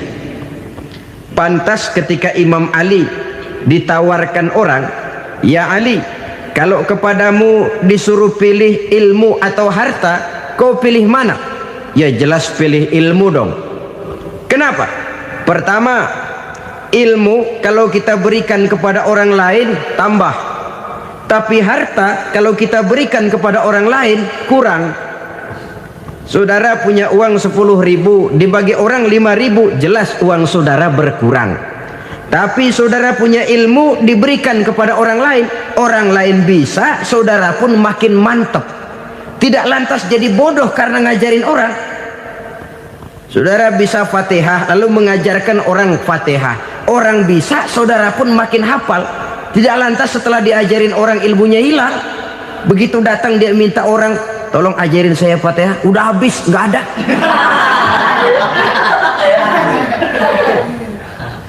Yang kedua kata Imam Ali, ilmu menjaga kita. Kalau harta kita yang harus jaga. Makin banyak ilmu makin terpelihara diri seharusnya. Tetapi makin banyak harta makin bingung kita jaganya. Sampai kadang-kadang kalau perlu seluruh keliling rumah dipasangi alarm. Belum cukup disewakan anjing besar-besar, pasang di depan pintu, awas anjing galak. Masih belum cukup juga, cari centeng tukang-tukang kepruk jaga rumah. Masih terasa belum aman, padahal rumahnya dikelilingi tembok besar. Di balik tembok ada pintu-pintunya tebal. Di balik pintu itu terbuka masuk kamar, kamar pun ada pintunya, pintunya pun kuat. Masuk ke dalam kamar ada lemari, lemarinya pun pintunya kuat, dikunci, kuncinya pun kuat. Tapi terhadap seluruhnya yang timbul cuma sekedar was-was saja. Kesimpulannya sekali lagi, tanpa harta orang memang sulit untuk bahagia. Tapi harta semata-mata tidak merupakan jaminan orang akan bahagia. Dengan hati yang luas, itu modal utama untuk mencapai kebahagiaan hidup. Orang yang hatinya luas, saudara-saudara, punya hati yang lapang, melihat kenyataan hidup ini, dia bersyukur senantiasa kepada Allah. Lantas tidak timbul hasud dan iri hatinya. Oleh karena itu, jiwanya selalu lapang. Kalau tidak, cupik hati namanya. Dangkal pandangan, tidak senang melihat orang lain dapat nikmat, dan itu sering dijadikan contoh. Kalau orang yang lapang dada, dia lihat tetangganya beli TV baru, dia berkata, "Alhamdulillah ya, tetangga kita beli TV, mudah-mudahan kita bisa ikut nonton." Lapang dadanya. Tapi orang yang sempit hati, lihat tetangga beli televisi, meriang. Enggak diapa-apain, meriang. Besoknya dengar tetangga beli motor, makin sakit, ke rumah sakit. Lalu di rumah sakit dengar tetangganya beli mobil, mati. Disiksa oleh perasaannya sendiri. Orang kalau hati sudah sempit dalam hidup, kemanapun dia pergi, sempit rasanya medan kehidupannya. Kemudian kita melihat juga ada orang yang menilai bahwa bahagia itu katanya kalau punya kedudukan yang tinggi, pangkat yang agung, wibawa yang besar. Mungkin betul, tapi mungkin juga tidak. Bergantung kepada hati orang yang punya pangkat itu. Sama dengan harta tadi. Harta akan membawa bahagia kalau dia jatuh ke tangan orang yang berhati lapang. Tapi harta akan jadi bencana kalau jatuh ke tangan hati orang yang sempit. Pangkat akan membawa bahaya kalau jatuh di tangan hati orang yang sempit. Lebih dari itu, kenyataan mengajarkan kepada kita bahwa ternyata pangkat dan jabatan tidak selamanya memberikan kebahagiaan dalam kehidupan. Bahkan resikonya kelewat besar. Beberapa bukti kita bisa ambil dari para pemimpin dunia yang menjadi korban lantaran pangkat dan jabatan yang disandangnya. Saudara ingat Presiden Abraham Lincoln dan John Kennedy dari Amerika dibunuh orang. Park Chung-hee dari Korea Selatan, Ziaur Rahman dari Bangladesh, Anwar Sadat dari Mesir, terakhir Indira Gandhi dari India, menjadi korban dari pangkat dan jabatan yang disandangnya dari orang-orang yang tidak senang dia memegang jabatan itu. Dia akan mudah mengundang bencana, sehingga pantas kalau seorang presiden terkemuka Amerika, Harry Truman namanya, dia mengatakan jabatan presiden itu, kata dia, seperti orang nunggang macan, naik macan, harus kita taiki, kalau enggak dia bakal nerekam kita, ngeri katanya. Adapun orang yang hatinya lapang, kalau dia menerima pangkat dan jabatan, dianggapnya itu satu kesempatan untuk berbuat baik. Tapi orang yang berhati sempit, menerima pangkat dan jabatan, bukan kadang-kadang menerima, malah berusaha setengah mati mencapai dengan segala cara. Kalau perlu jilat atas, jilat atas. Jadi golongan sumuhun dawuh. Jadi kelompok kulon nuwun, yes sir, yang kerjanya cuma oke bos. Kalau perlu jilat atas, jilat atas. Kalau perlu injak yang bawah, injak yang bawah. Perlu sikut kiri kanan, sikut kiri kanan. Yang penting pangkat dapat, jabatan dapat. Orang yang semacam ini, kalau sudah mempunyai pangkat dan jabatan, biasanya dia tidak menganggap itu sebagai amanah, tidak menganggap sebagai kesempatan berbuat baik, tapi malah kesempatan untuk memperturutkan hawa nafsunya yang dilatar belakangi oleh kesempitan hatinya tadi. Apalagi kalau orang memperoleh pangkat karena banyak mengeluarkan uang, seakan-akan pangkat dan jabatan itu sekarang macam proyek, pakai tender. Siapa yang berani bayar segini naik, nggak berani minggir. Padahal logikanya, kalau orang mencapai satu jabatan karena banyak mengeluarkan uang, hampir bisa dipastikan bahwa setelah jabatan itu dia pegang, langkah pertama yang akan dilakukannya ialah berusaha bagaimana uang yang dia keluarkan supaya kembali. Ya paling kurang pulang modal dulu dong. Soal mikirin rakyat soal nanti, tapi ini modal harus pulang. Itu celakanya kalau orang memperoleh pangkat dan jabatan cuma karena banyak mengeluarkan uang. Jarang orang yang mempunyai keyakinan dan pandangan bahwa pangkat dan jabatan merupakan amanah. Jadi sekali lagi, pangkat dan jabatan mungkin saja membawa kebahagiaan kalau jatuh ke tangan orang yang berhati lapang, tapi bisa jadi bencana kalau dia jatuh ke tangan orang yang mempunyai hati yang sempit. Dan lagi-lagi stresnya hati yang lapang.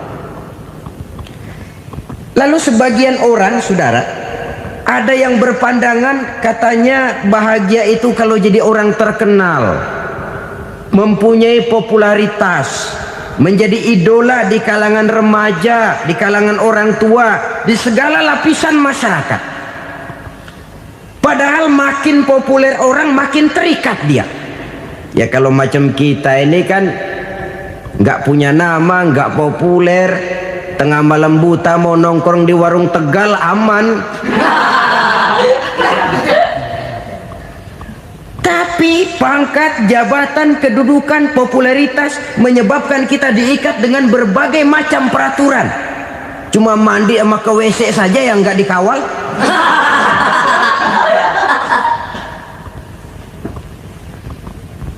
Benarkah popularitas, ketenaran membawa kebahagiaan?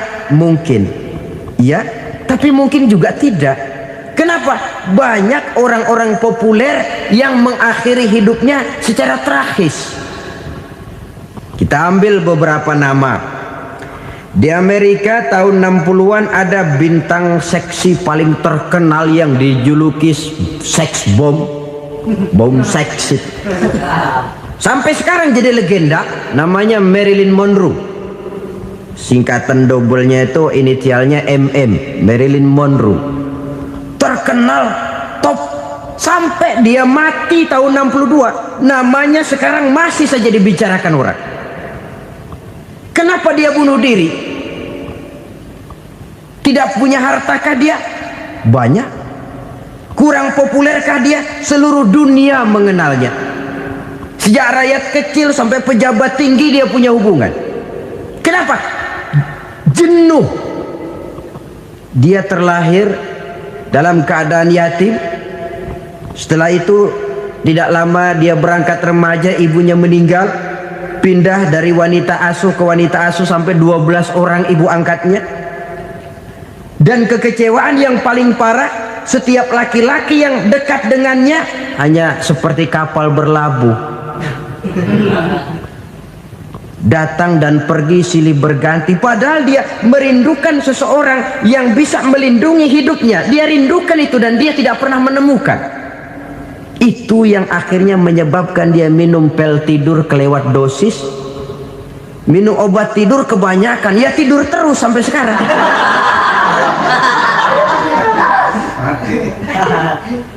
Dia mengakui, saya telah memiliki ketenaran, tapi saya tidak pernah hidup dalam ketenaran itu.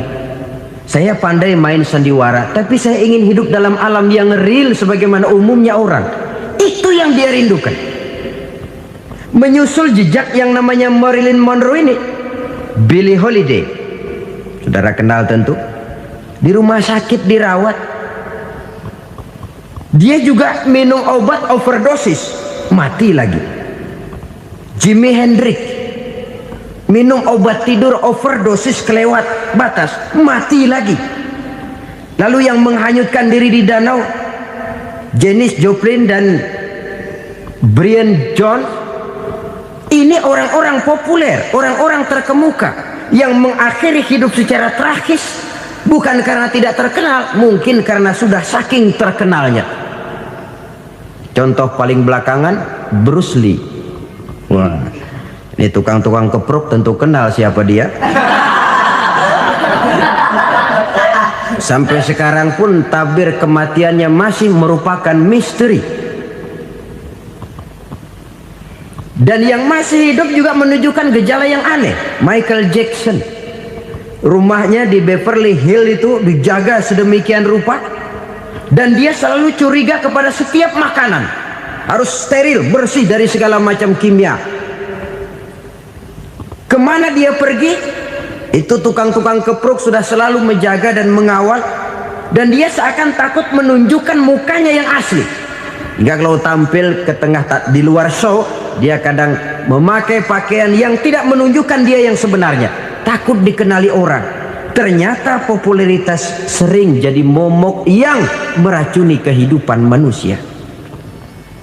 Oleh karena itu, benarlah junjungan kita pada saat beliau mengajarkan orang akan bahagia kalau dia mempunyai hati yang lapang.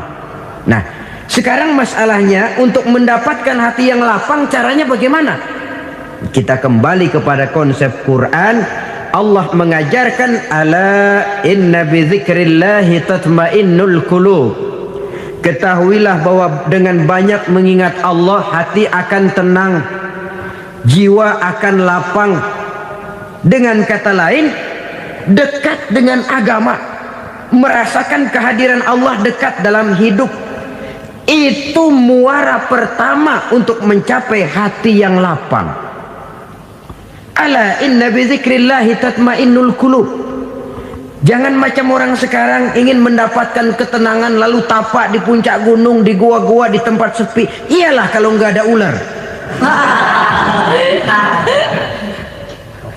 Kalau tergigit ular berbisa, ketenangan belum, mati jelas itu. Islam positif untuk mendapatkan ketenangan. Ala inna bi dzikrillahi tatmainnul qulubi. Bahwa ketahuilah bahwa dengan banyak mengingat Allah, hati akan tenang, jiwa akan lapang, nuansa pikiran akan luas. Karena yang namanya bahagia ada dimanapun manusia berada. Di kampung ada bahagia, di kota ada bahagia, di ngarai, di lembah, di gunung, di hutan, di lautan, di angkasa luar, dimanapun bahagia itu ada kalau kita bermodalkan hati yang lapang ini. Dan hati akan lapang kalau kita dekat dengan agama. Dekat dengan harta buat sementara hati mungkin tenang, tapi ketenangan yang relatif dan temporer. Apalagi orang tiap kali tambah harta, tiap kali tambah rencana. Itu wajar. Mungkin sebelumnya saudara berpikir, kalau punya duit 5.000 enak nih. Begitu punya duit 5.000, aduh sayang kalau 10.000 aja. Tiap kali tambah harta, tiap kali lain rencana. Makin banyak rencana, makin menjauhkan kita dari yang namanya ketenangan. Padahal ketenangan merupakan unsur utama untuk mencapai bahagia. Dan ketenangan itu bermuara dalam hati manusia. Tengoklah kehidupan ini. Orang yang banyak harta dengan orang miskin, berbedakah rasa sakit yang mereka tanggungkan? Rasanya tidak. Walaupun si kaya tidur di kasur empuk berselimutkan sutra mahal, sementara si miskin meringkuk di balai bambu yang keras dan kasar.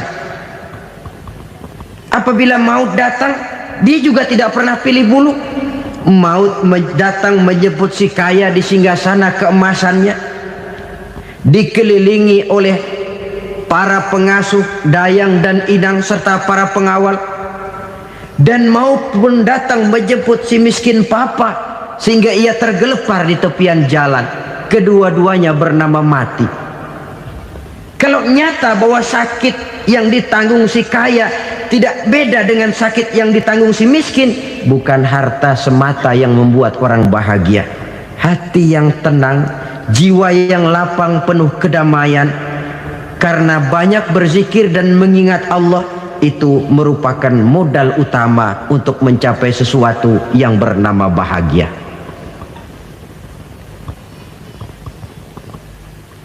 Saudara hadirin yang saya hormati, inilah yang pertama dari 4 ciri yang digambarkan oleh Nabi tentang tanda-tanda orang bahagia. Dan harus berangkat dari yang pertama ini, hati yang lapang. Ini yang harus kita miliki lebih dahulu. Baru nanti akan menyusul kepada poin yang ketiga, kedua, dan selanjutnya. Sebab kalau hati sudah terisi dengan jiwa yang lapang, seluruh persoalan insya Allah akan bisa kita atasi dengan sebagaimana mestinya. Yang kedua sekarang, tanda orang bahagia menurut baginda Nabi, markabun syariah. Orang bahagia itu, kata beliau, punya kendaraan biar cepat asal lancar. Artinya kemana dia mau pergi mudah. Apa maksud hadis ini? Kalau kita kaji lebih dalam, kendaraan itu kan alat transportasi. Transportasi tidak lain adalah usaha memudahkan komunikasi.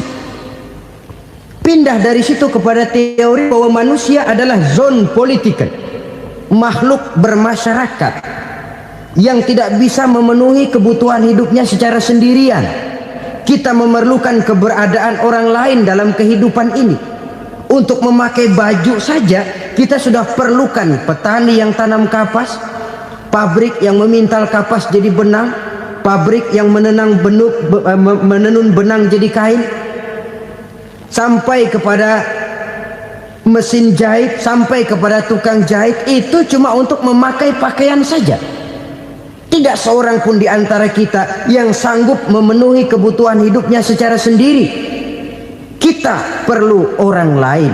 Maka kebebasan dalam arti mutlak, kebebasan tanpa batas, itu tidak mungkin ada dalam kehidupan. Karena kita mengadakan yang disebut interaksi sosial. Setiap kegiatan kita tentu melibatkan orang lain. Menurut kita barangkali kita bebas jalan di jalan raya semaunya, tapi orang lain berkendaraan pun merasa bahwa ini ada juga jalan haknya. Dan begitu selanjutnya. Oleh karena itu, maksud dari kendaraan yang cepat ini adalah khulata'uhu ma'as solihin. Lingkungan pergaulannya terdiri dari orang-orang soleh. Pergaulannya luas. Kemana dia pergi ada temannya. Kesulitannya ada tempat dia cerita. Dan kesulitan kalau sudah diceritakan kepada orang lain, taruh kata orang itu tidak bisa menolong, namun menceritakannya kepada orang yang kita percayai, kan paling kurang sudah mengurangi beban jiwa, mengurangi tanggungan batin, merasa masih ada tempat kita cerita. Maka lebih baik orang awam yang mau bergaul ketimbang orang setengah alim tapi ngunci pintu. Sebab nantinya akan timbul sikap picik, cupik pandangan, dan tidak luas menghadapi kenyataan dalam kehidupan ini. Namun yang harus kita garis bawahi, pergaulan memang mesti luas. Namun jangan sekali-kali lupa bahwa pergaulan sangat besar pengaruhnya dalam ikut membentuk kepribadian manusia. Sehari-hari bisa kita bilang, kalau kita dekat sama tukang minyak wangi, sekalipun nggak dibagi minyaknya, baunya tentu dapat. Betul? Tapi dekat sama tukang elas, walaupun nggak kena apinya, asapnya mesti kena. Kalau Syauqi mengatakan lebih jelas lagi, man asyaral asrafa asa musyarrafan wa muasyiral anzali ghairu musyarrafin. Awalam taral jildal hakira muqabbalan bisagri lamma sara jildal mushaf. Siapa yang bergaul dengan orang mulia, dia bakal ikut menjadi mulia. Tapi siapa yang berteman dengan orang hina, dia tidak bakal ikut menjadi mulia. Tidakkah kau lihat, kata Syauqi, kulit kambing yang hina pun dicium orang ketika menjadi kantong Quran. Kulit kambing hina, kalau dia sendirian gak ada yang mau cium. Tapi begitu dia bergaul dengan Quran, menjadi kantong Quran, dipakein minyak wangi, ditaruh di tempat yang tinggi, mau diambil dicium dulu, dibawa dengan penuh hormat dan hati-hati. Kulit kambing yang hina lantaran berteman dengan Quran, numpang mujur. Tapi coba lihat kalau kulit kambing berteman dengan kayu, jadi beduk, habis. Zohor dikemplang, asar dipukul. Itu pun sedikit saja, cuma salah milih teman. Yang temannya Quran dihormati orang, yang temannya kayu lantaran jadi beduk, gelap-gelap subuh orang udah kemplangin.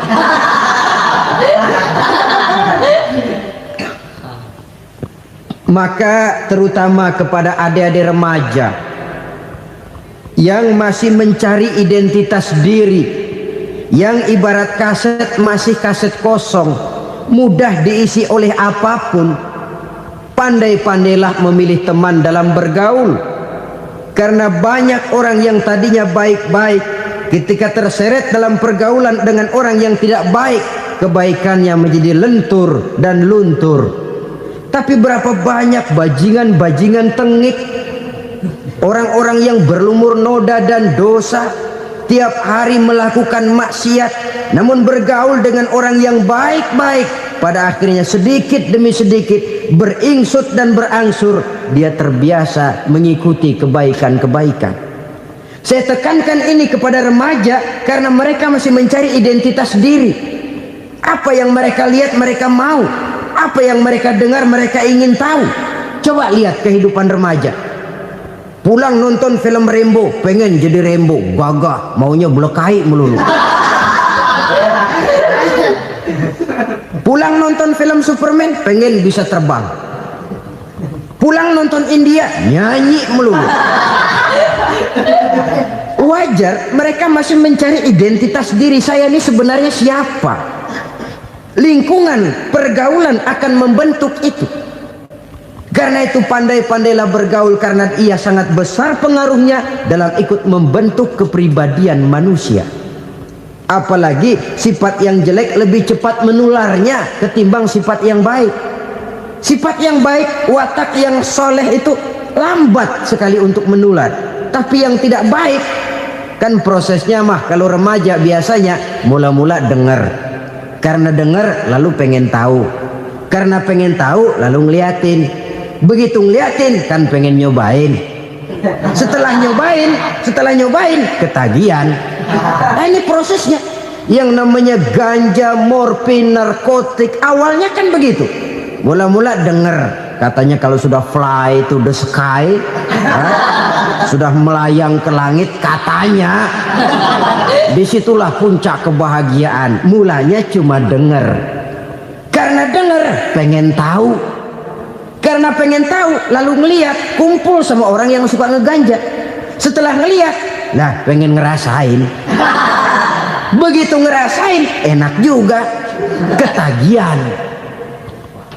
Kalau sudah ketagihan jadi penyakit kronis, bisa merembet kepada yang lain. Iya, kalau orang tuanya mampu untuk beli morfin, beli ganja. Kalau tidak kan pikirannya ngayap, jemuran siapa ya gue sabet. Timbullah perbuatan-perbuatan negatif yang bermula dari salah pergaulan. Apalagi buat adik-adik remaja yang tinggal di kota-kota besar, yang pengaruh budaya, pengaruh kesenian, pengaruh struktur kehidupan yang nampak makin individualistis, di mana persaingan tajam, tensi ekonomi tinggi, orang mudah mengalami stres. Pandai-pandailah dalam bergaul, sekali lagi, karena ia sangat besar pengaruhnya dalam ikut membentuk kepribadian manusia. Orang bahagia punya kendaraan yang cepat, artinya punya pergaulan yang luas, dan lingkungan pergaulannya terdiri dari orang-orang yang soleh. Kemana dia pergi ada teman, kesulitannya ada tempat dia cerita. Tapi kalau sudah menyendiri, hidup sendiri, kesulitan dipikiri sendiri, bisa mati belum waktunya. Tidak ada tempat berbagi rasa, tidak ada tempat bercerita, tidak ada tempat mengurangi beban dalam kehidupan. Pantas betul kalau Islam sangat menggalakkan dan menganjurkan orang kalau sudah sampai waktunya itu untuk melangsungkan nikah. Kata Nabi, ya ma'syaras syabab man istata'a minkumul ba'at falyatazawwaj. Hai para pemuda, kalau sudah mampu memberi nafkah, kawinlah, nikahlah kamu. Kenapa? Sudah ada teman hidup, tempat berbagi rasa. Kesulitan kalau ada tempat cerita akan lebih ringan ketimbang kita telan sendiri, walaupun bobot kesulitannya sama beratnya. Saudara-saudara kaum muslimin rahimakumullah, inilah ciri yang kedua, punya kendaraan biar cepat asal lancar. Kemana kita mau pergi gampang. Dengan kata lain, setelah hati yang luas, pergaulan yang luas. Dua. Yang ketiga sekarang, tanda orang bahagia itu menurut Nabi, misbahun mudhi'un, punya lampu yang terang. Oh, itu enggak problem. Sekarang sudah zamannya listrik masuk desa, Pak. Lampu sudah terang semua.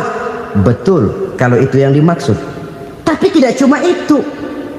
Karena lampu yang dimaksud di sini, lampu yang akan menerangi seluruh perjalanan hidup. Dan perjalanan hidup itu sudah dimulai sejak kita terlahir ke alam ini, sampai masuk ke alam barzah, kumpul di padang mahsyar, sampai ke akhirat.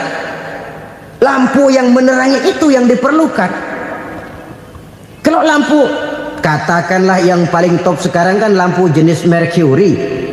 Taruhlah itu di rumah kita, dia cuma menerangi rumah kita, menerangi hati pun tidak sanggup. Bila kita masuk ke alam barzah, alam kubur, sanggupkah si Mercury yang begitu terang menerangi alam barzah kita? Tidak sanggup lagi. Sanggupkah lampu yang ratusan watt, bahkan puluhan ribu watt menerangi kehidupan di padang mahsyar? Tidak akan sanggup lagi. Kalau demikian, yang dimaksud lampu yang terang di sini apa? Tidak lain amal soleh, kebajikan yang kita lakukan dalam hidup. Itu yang akan jadi lampu penerang. Di dunia nama kita akan terang, jasad kita boleh hancur terkubur tanah, tapi nama kita akan dikenang orang. Begitulah kalau orang meninggalkan kebajikan dalam hidup seperti sekarang. Ribuan orang tiap saat berziarah ke kubur Imam Syafi'i, ke kubur Imam Malik, ke kubur Imam Ghazali. kubur orang yang baik-baik, orang yang soleh-soleh. Kebajikannya yang ditinggalkan, yang mengukir namanya dengan tinta emas. Sehingga saudara sudah terbaring di alam kubur, orang lewat, Allah, ini kuburannya Fulan bin Fulan, dulu ini kebaikannya Masya Allah, saya ikut merasakan. Mari kita mampir sebentar, kita Fatihah, mohon disampaikan Allah pahalanya kepada almarhum. Al-Fatihah. Itu kalau orang baik-baik. Lalu saudara tanya, Pak, orang mati dikirimin Fatihah apa nyampe pahalanya? Saya jawab, kalau saudara nggak percaya, mati dulu dah. Nanti saya Fatihain, tungguin di sana, umpama nggak sampai balik lagi kemari. Sekarang ini kan maunya otak-otakan saja, kalau nggak masuk otak nggak percaya. Padahal alam gaib itu nggak bisa diotak-otakin. Sama saja dengan saudara pernah dengar cerita kapal tanpa emas tenggelam kan? Pernah nggak? Di mana? Di laut Masalembo. Begitu ke tanpa emas tenggelam, ratusan penumpang itu terjun ke laut, dipermainkan gelombang, berjuang menghadapi maut itu. Orang lagi timbul tenggelam di lautan, dihantam ombak, kita tengokin pakai helikopter. Pak, lagi timbul tenggelam ya? Iya, tolongin. Jangan khawatir Pak, nih saya kirim intan Pak, harganya 10 juta. Kira-kira orang yang timbul tenggelam di laut seneng nggak?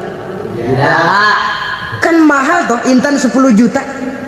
Kenapa dia nggak senang? Karena intan 10 juta dalam kondisi seperti itu tidak sanggup menyelamatkan dia.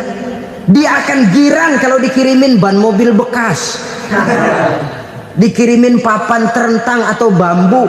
Intan yang 10 juta dia nggak girang, ban mobil bekas yang 1000 perak tuh pegang, itu yang dia girang betul. Inilah sebabnya Nabi berkata, mal mayyitu fi qabrihi illa kal ghariqil mutaghawwis. Orang yang meninggal di alam kuburnya seperti orang timbul tenggelam di lautan. Yantaziru da'watan min ahli, menunggu doa dari keluarganya yang masih hidup. Duh, bapak saya sudah meninggal, saya sayang benar sama dia. Kirimin kulkas ke kuburannya Itu sama saja dengan tadi orang tenggelam di lautan dikirimi intan yang harganya 10 juta, tidak sampai. Begitulah kalau kebajikan yang kita tinggalkan dalam hidup, sudah mati pun kubur kita masih diziarahi orang. Tapi kalau jahat yang kita tinggalkan, boro-boro lah orang mau doa lewat dekat kuburan kita juga serem. Tuh bajingan no, dulu mati dipendem di situ tuh. Jangan lewat situ, ntar kesurupan, jangan. Lewat saja orang ngeri. Konon lagi membacakan Fatihah dan mengirimkan doa. Hidup pada hakikatnya adalah kesempatan untuk berbuat baik. Maka sekali kesempatan itu diberikan, manfaatkan dengan sebaiknya. Sebab kesempatan kedua tidak akan pernah ada. Kesempatan berbuat baik di sini, di akhirat sudah pembalasan namanya. Sekali kesempatan itu dicabut, dia tidak akan pernah dikembalikan lagi. Kata Iqbal, hidup tidak mundur ke belakang, Bung. Berhenti diinjak orang, mundur hancur. Tidak ada kata mundur dalam hidup ini. Berhenti diinjak orang, mundur kecebur. Tidak ada kata lain, harus maju dalam kehidupan dalam artian yang positif. Hidup adalah kesempatan untuk mengumpulkan kebajikan yang sebanyak-banyaknya. Di situ nilai daripada manusia. Sekarang ini memang nggak kelihatan kok, orang yang banyak pahala sama yang banyak dosa nggak kelihatan kok.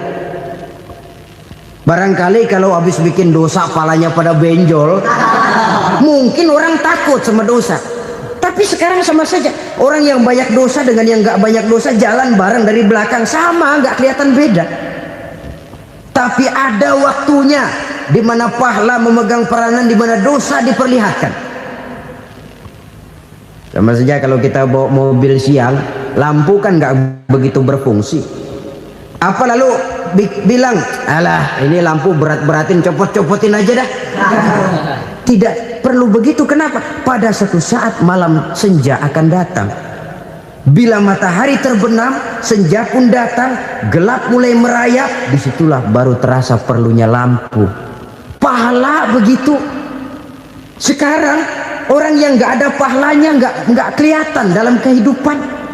Tapi pada satu saat senja kehidupan akan datang, ajal merenggut nyawa, malam merayap, dan hidup mulai diliputi kegelapan di alam barzah. Dikala itu kalau nggak punya lampu, alangkah malangnya kita. Sebab amal yang baik, kata Nabi, di alam barzah itu akan diciptakan menjadi perempuan yang cantik menemani kita. Amal yang jahat akan menjadi orang yang paling jelek nemenin kita. Sudah di tempat gelap yang nemenin jelek.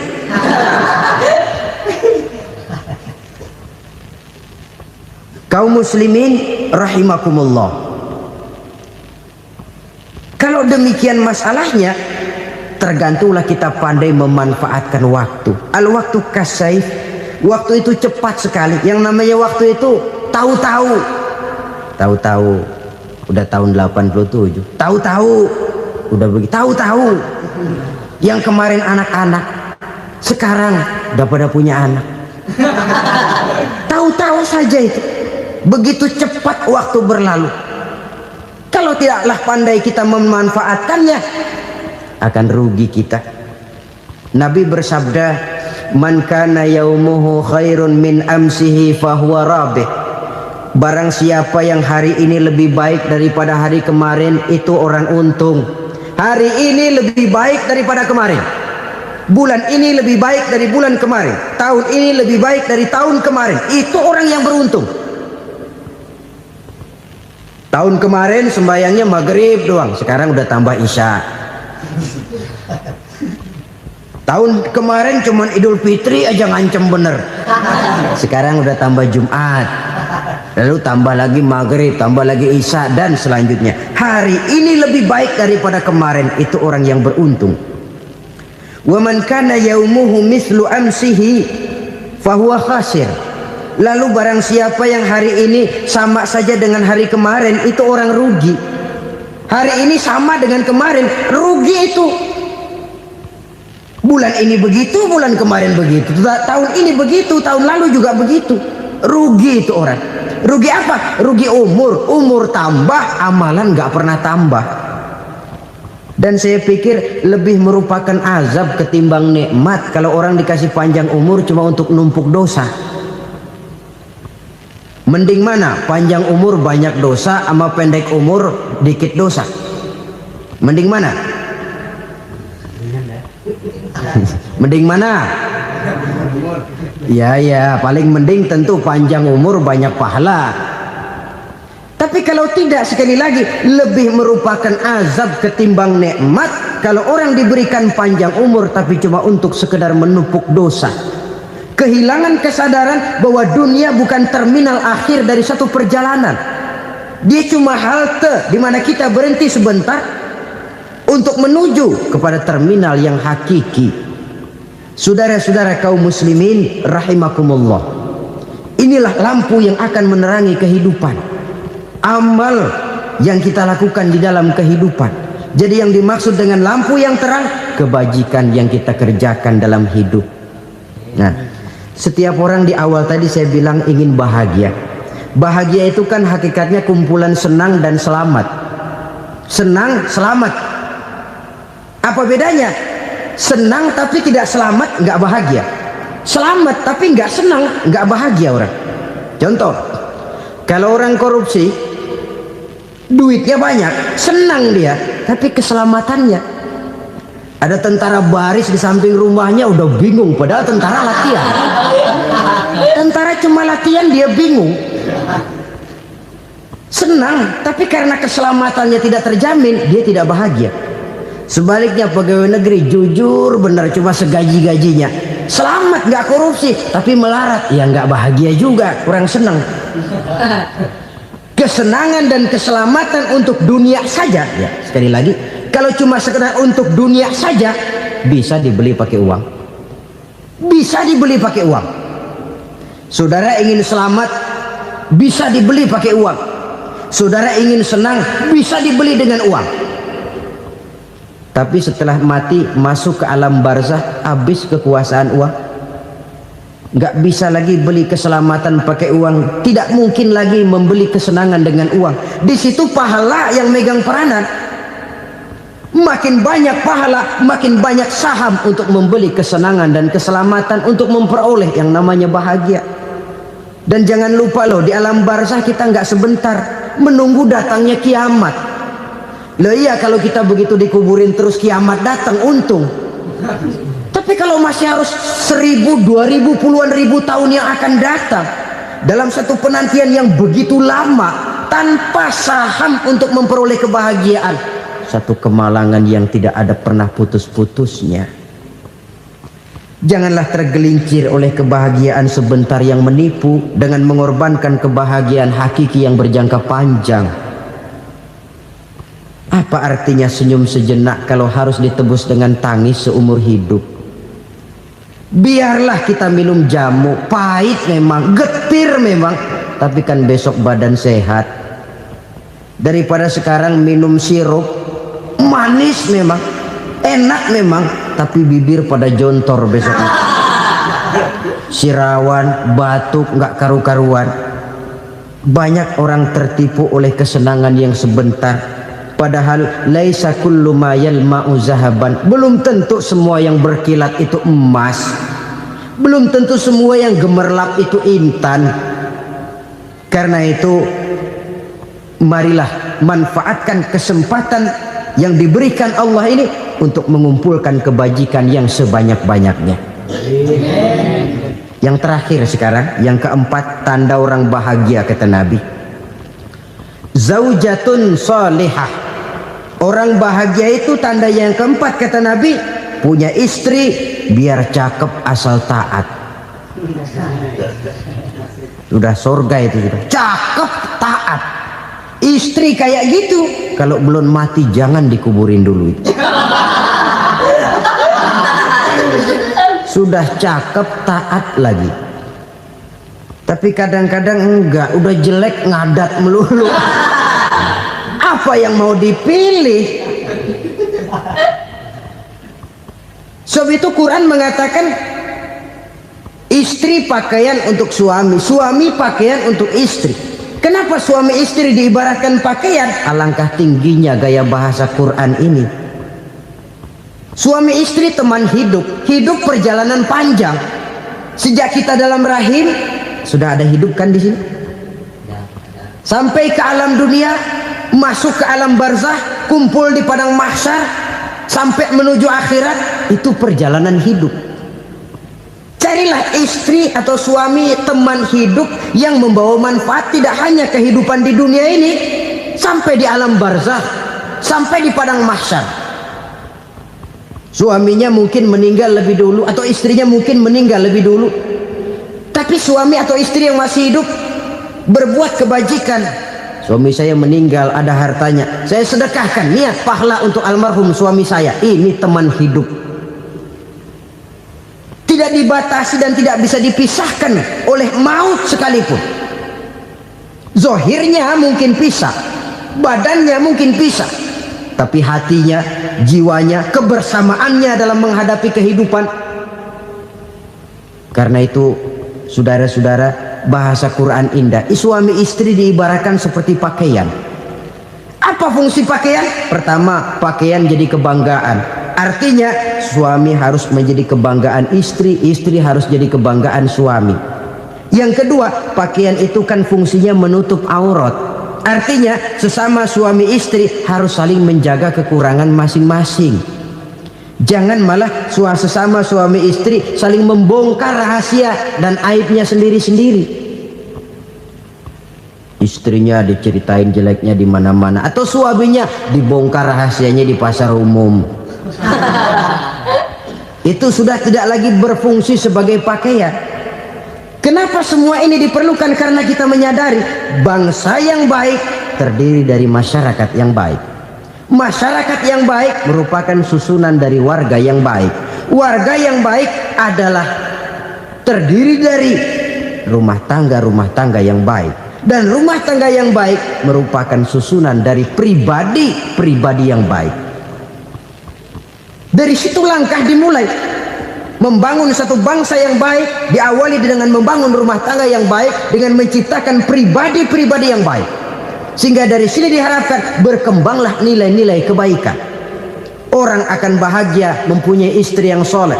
Kenapa? Tidak ada seorang suami bisa sukses jadi apapun dia, apapun profesinya, dokterkah, kiaikah, mubalikkah, petanikah, pengusahakah, pejabat tinggikah, tidak ada seorang suami yang bisa sukses tanpa peran serta istrinya.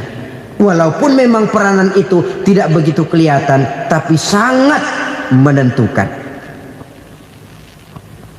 Karena itu, saudara hadirin yang saya hormati, Islam sangat menghargai kaum wanita, memberikan kedudukan yang tinggi sepanjang tidak mematikan kodrat kewanitaannya.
Beli mie om. Iya mau. Mie sedap ada nggak? Sedap mah enggak ada ini lah. Itu ada mie apa dia? Itu yang hijau tuh. Apa itu mana? Biru hijau ya. Ini netan. Ya. Berapa?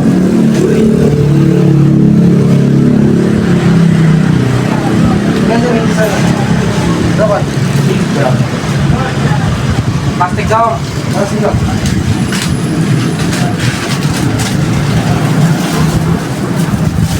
Kalau pakai baju gembok. Kasih ya. Ya.